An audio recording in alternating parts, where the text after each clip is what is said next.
అదే అంటే ఎందుకు నేనంటే చెంబల్లో డాకు బంధుపట్లు ఇవన్నీ మన చాలా సినిమాలు వచ్చాయి హిందీలో కానీ మన దగ్గర కానీ ఇటీవల కాలంలో అవునండి. ఇప్పుడు అంతా విలన్లు కూడా చాలా సోఫిస్టికేటెడ్ కార్పొరేట్ చాలా ఫ్యాషన్ హీరోతో మనం కనిపిస్తున్నారు కానీ డాకుగా కనిపించి చాలా కాలం అవును అవును విలన్లు అలాగే హీరో కనపడడం అంటే అదే ఇప్పుడు అంటే నాకు తెలిసి మీరు 3 కథలు చెప్పారు బాలకృష్ణ గారికి, అందులో ఆయన దీన్ని సెలెక్ట్ చేసుకున్నారు అని.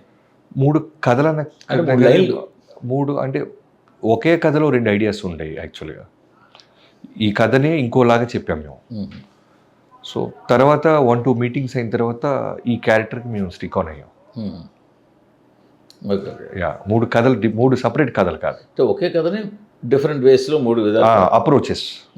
ఈ కథని ఈ క్యారెక్టర్ ద్వారా ముందుకు తీసుకెళ్ళచ్చు, లేదు ఈ క్యారెక్టర్ ద్వారా ముందుకు తీసుకెళ్ళచ్చు అనే ఒక అటెంప్ట్స్ చూసాం.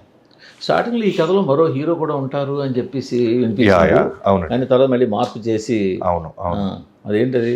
అదే ఇనిషియల్గా కథ రాసుకున్నప్పుడు చాలా వచ్చి వెళ్తుంటాయి కదా, అలా వచ్చి వెళ్తే ఒక ఇంపార్టెంట్ క్యారెక్టర్, ఒక దుల్కర్ లాంటి క్యారెక్టర్ అనుకున్నాం అప్పుడు.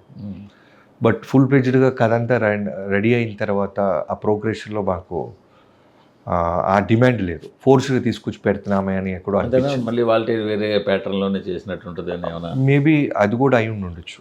వన్స్ అది స్క్రీన్ మీదకి వచ్చినప్పుడు జనానికి ఎక్కడో 10% అయినా జనానికి వస్తేమని. బట్ కథ డిమాండ్ చేస్తుంటే మాత్రం తెచ్చేవాళ్ళు.